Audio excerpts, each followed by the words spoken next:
Profitez de l'histoire suivante. Ma belle-sœur n'a cessé de rabaisser mon mari tout au long du chemin vers le rendez-vous avec son copain. À notre arrivée au lieu choisi pour dîner, elle nous lança sèchement de partir si nous ne voulions pas être là, devant tout le monde. Alors j'ai dit oui, je ne veux pas être ici et nous sommes partis. Mon mari, 34 ans, et moi, 32 ans, sommes les plus jeunes de sa famille. Nous sommes mariés depuis un peu moins d'1 an, mais j'ai remarqué que sa sœur aînée, 37 ans, est très difficile et contrôlante. Mon mari m'avait prévenu à propos d'elle, appelons-la Hailey, depuis que nous nous sommes rencontrés, et il était même très nerveux avant de me la présenter. J'ai veillé à être super sympa et courtoise, et nous nous sommes bien entendus, surtout que nous avons réalisé que nous connaissons beaucoup de personnes du même domaine professionnel. Avec le temps, j'ai remarqué le comportement toxique de Hailey envers ses frères et sœurs, en particulier envers mon mari, car il est extrêmement pacifique et non conflictuel. Elle le manquait souvent de respect, lui donnait des ordres non sollicités, et critiquait même l'attention qu'il me portait, affirmant que nous sommes très dépendants l'un de l'autre et qu'il devrait me donner moins d'attention lol. Nous ne sommes pas du tout dépendants, nous aimons juste passer du temps ensemble et préférons faire les choses ensemble. Hier, Hailey et son petit ami étaient en visite, elle vit dans un autre pays, et elle voulait que nous le rencontrions tous pour la première fois. Mon mari était avec eux seul pendant 1 heure environ, et pendant que son frère, sa femme et moi étions en route pour les rejoindre, mon mari ne cessait de m'envoyer des messages en disant qu'il se sentait exclu et qu'il ne l'impliquait pas vraiment dans la conversation. Nous sommes enfin arrivés et nous les avons rencontrés, et nous décidions où dîner. Nous avons rapidement remarqué l'attitude chaotique de Hailey, nous donnant des ordres pour appeler des restaurants, vérifier les réservations, aller par ici ou par là, se dépêcher car il était tard et nous devions manger. Mon mari, Hailey, son petit ami et moi étions dans une voiture et mon mari conduisait jusqu'au restaurant. Nous discutions et tout se passait normalement, jusqu'à ce qu'Hailey décide.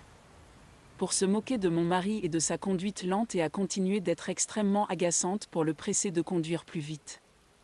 Elle a même continué d'interrompre son petit ami lorsqu'il racontait des histoires pour demander à mon mari de se dépêcher.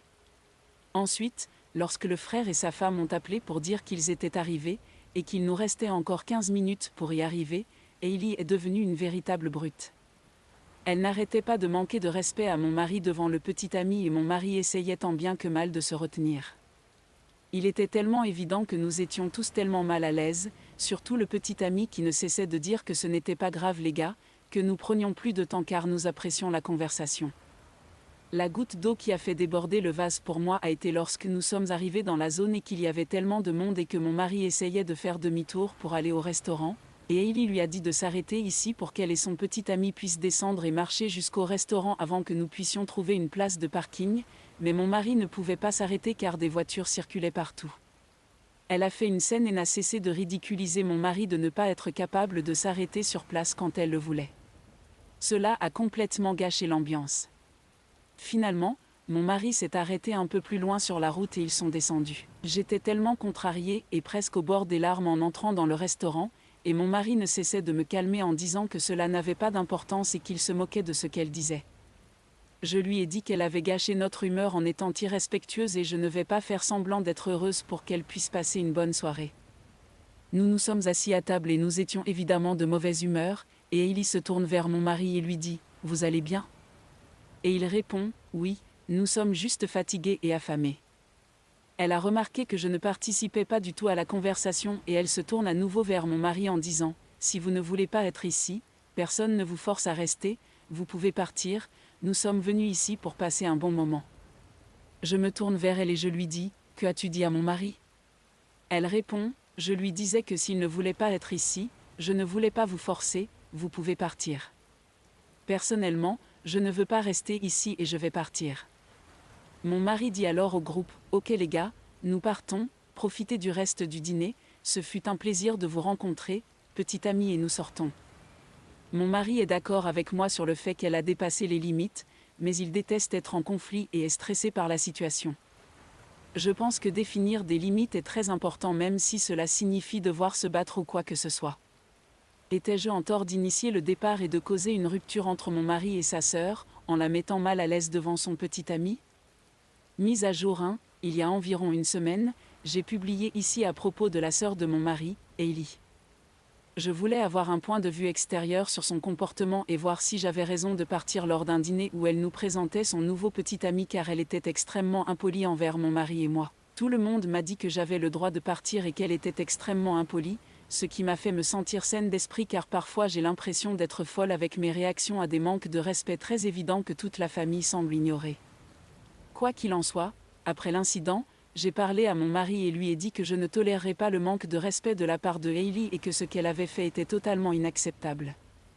Je lui ai aussi dit qu'il était extrêmement blessant pour moi quand elle le manquait de respect, et bien que je comprenne sa position de laisser passer, une limite doit être fixée avec elle. Il était d'accord et a dit qu'il lui parlerait. Le lendemain, ils avaient une journée prévue avec le petit ami, pour laquelle je me suis heureusement excusée avant que tout cela n'arrive. Le frère de mon mari, Jay, l'a appelé avant la sortie et nous avons tous discuté de ce qui s'était passé. Jay a essayé d'expliquer comment Hailey n'avait pas de mauvaises intentions, etc., et je lui ai dit que je n'avais jamais dit que Hailey était malveillante. Je pense juste qu'en tant qu'adulte, quand quelqu'un est irrespectueux, le minimum est de reconnaître et de s'excuser.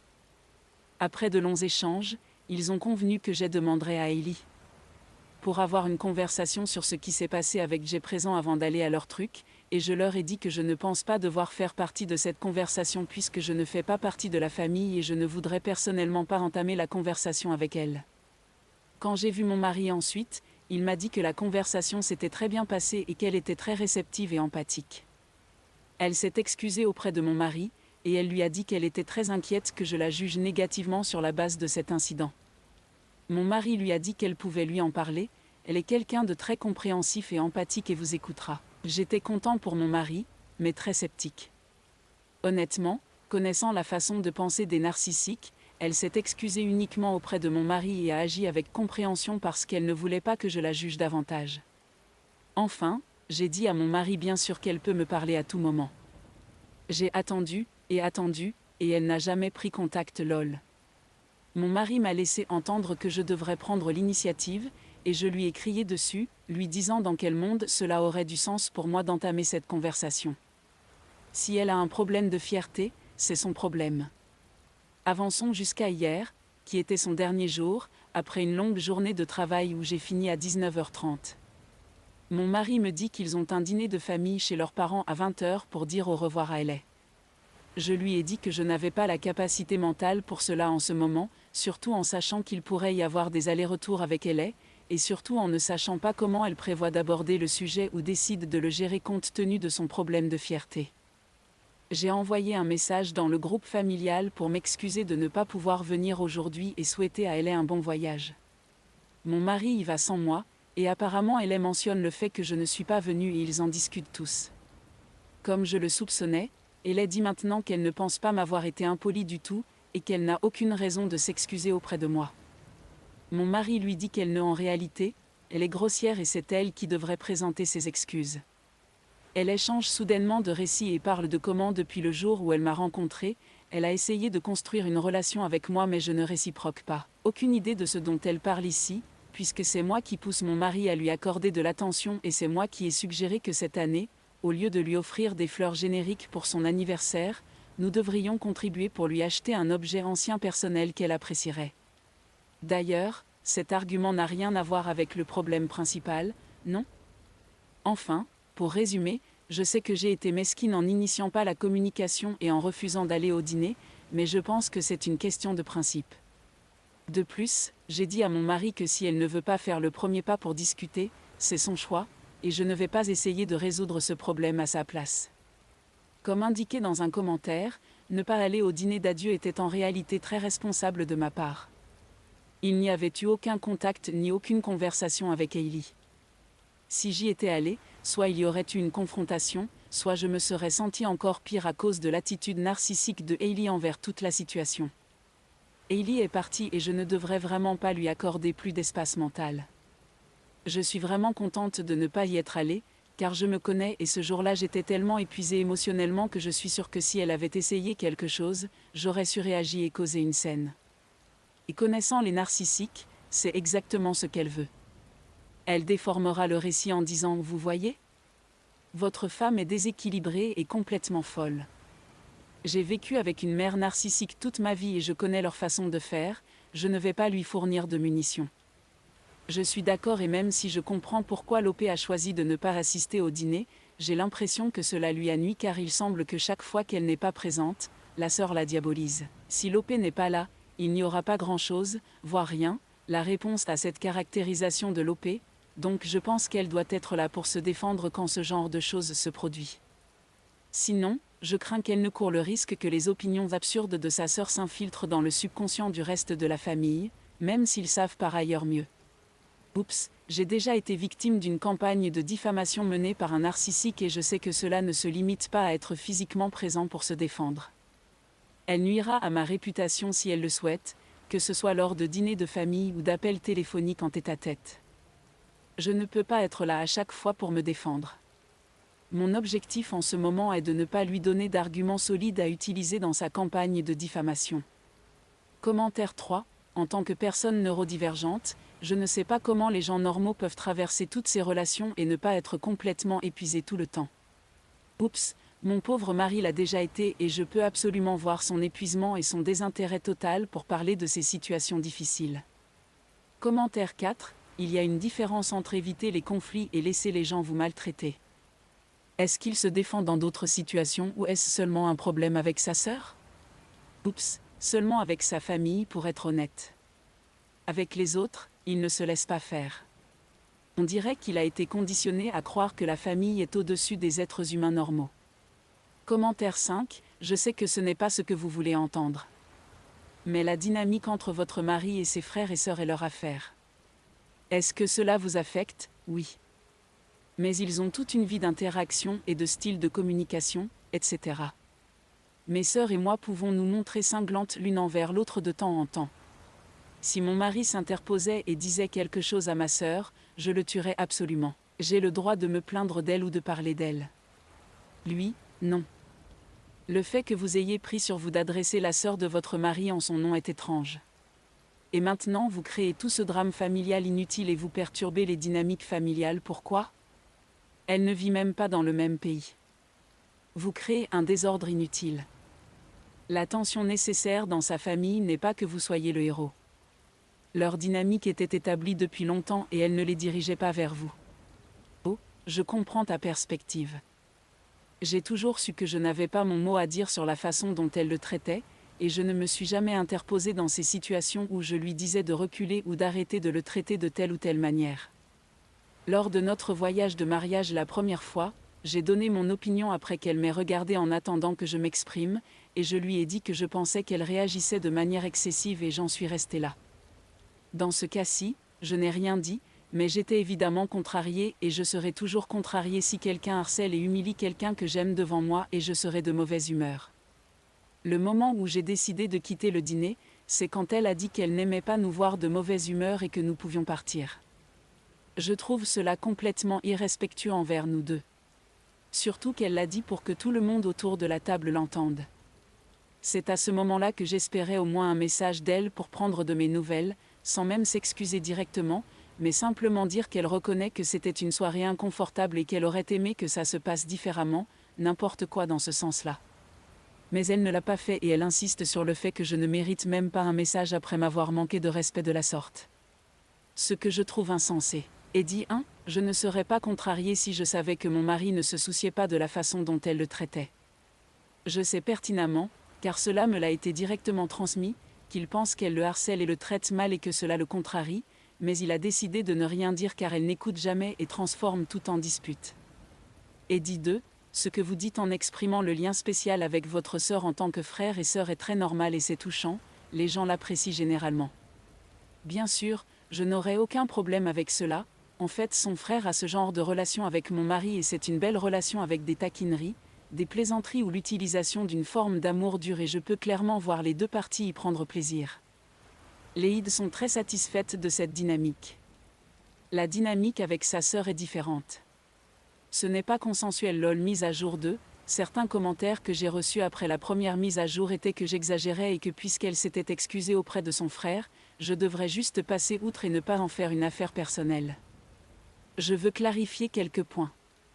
1. Lors de la première conversation avec mon mari, elle s'est excusée auprès de lui d'avoir été impolie dans la voiture. Elle a reconnu qu'il était malvenu de nous demander de quitter la table si nous ne voulions pas être là. Elle a confirmé à mon mari qu'elle allait me parler de cela. 2. J'attends en effet des excuses de l'avoir mise dans cette position à la table du dîner devant quelqu'un que nous connaissions à peine et d'avoir embarrassé tous les deux. 3. Elle a changé d'avis la deuxième fois qu'elle a parlé à mon mari en disant qu'il n'était pas impoli de nous demander de quitter la table. Quoi qu'il en soit, depuis la dernière discussion qu'elle a eue avec mon mari, elle a raconté l'incident à la fois à beau-père et à belle-mère. La façon dont elle l'a présenté est que je suis fâchée contre elle et qu'elle ne sait pas pourquoi, et qu'elle s'est excusée auprès de mon mari à propos de la voiture, et qu'elle nous a simplement demandé pendant le dîner si tout allait bien, et que j'ai soudainement quitté la table sans rien dire. Bien entendu, c'est un mensonge complet, mais heureusement mon mari a dit à la fois à beau-père et à belle-mère exactement ce qui s'était passé et ils ont tous deux convenu que Ale avait dépassé les limites et qu'elle devrait au moins m'envoyer un texto pour prendre des nouvelles. Et ils lui ont dit cela, mais elle refuse de le faire. Depuis ce jour-là, je n'ai rien reçu d'elle, sauf aujourd'hui où elle m'a envoyé un message privé à propos d'un événement sur lequel je travaille en me parlant de quelqu'un qui est clairement elle veut continuer sa vie comme si rien ne s'était passé. C'est donc là où j'en suis maintenant. 1. Soit envoie un pouce levé, et à l'avenir j'aurai un minimum d'interaction avec elle. 2. Soit lui envoie un texto qui dit principalement je sais que tu ne veux pas prendre contact, j'ai décidé d'initier le contact. Près de l'air, je n'apprécie pas quand tu traites mon mari comme de la merde, alors quand ça se produira devant moi à l'avenir, je serai toujours en colère, et je trouve que c'était impoli de nous demander de quitter la table devant ton copain et si tu penses que c'est normal alors c'est ton droit. Mais cela signifiera certainement que je devrais changer ma relation avec toi donc lol que pensez-vous de ça? Je suis tellement fatiguée de toute cette affaire. Merci à tous ceux qui m'ont donné des conseils et qui ont suivi toutes les mises à jour, je vous apprécie. Mise à jour 3, j'ai vu certains commentateurs vouloir une mise à jour. Eh bien, j'ai enfin perdu mon calme lol je ne suis pas sûre à quel point j'ai mal fait mais bon c'est comme ça. Les gars, elle m'a texté ça, salut oh. Je sens qu'il y a eu un malentendu. J'ai parlé aux frères et j'ai expliqué quand j'étais dans le pays, mais je suppose que ce n'était pas clair. Ce soir-là au dîner, ce que j'essayais de vous dire à toi et aux frères c'est que si vous vous sentez fatigué, ne vous sentez pas obligé de rester. Je me sentais mal parce qu'il semblait que vous n'aviez pas de plaisir. Je comprends que cela ait été mal compris d'une manière différente et je veux juste que vous sachiez que mes intentions étaient bonnes et venaient d'un endroit gentil. Moi et le frère ne serons pas toujours d'accord sur les choses et nous pourrions nous disputer mais ce ne sont jamais des disputes sérieuses et nous les résolvons vite. J'espère que vous ne le comprenez pas mal non plus. Heureux de parler plus si vous voulez mais parce que je ne veux pas qu'il y ait de malentendus ou de ressentiment. Voici ce que j'ai répondu, et, si tu vas mettre tout ça sur le compte d'un malentendu de ma part, alors je ne sais pas quoi te dire. Voici la timeline réelle, une où tu rabâches mon mari devant moi et quelqu'un que nous venons de rencontrer, je me mords la langue en ne disant rien en respectant que ton copain est là et ne voulant pas causer de scandale et t'imposer mauvaise figure. Même le copain se sentait mal à l'aise et essayait d'alléger l'ambiance. 2 fois il a dit que c'était ok les gars, je prends plaisir à cette conversation. Tu as fini ce trajet en voiture avec M, prends-le comme un exemple toi-même et quitte la voiture. 2. Je suis témoin de la contrariété de mon mari, je suis contrarié, mais nous décidons de nous en sortir et d'entrer juste pour toi. 3. Nous sommes contrariés à table. Tu remarques cela.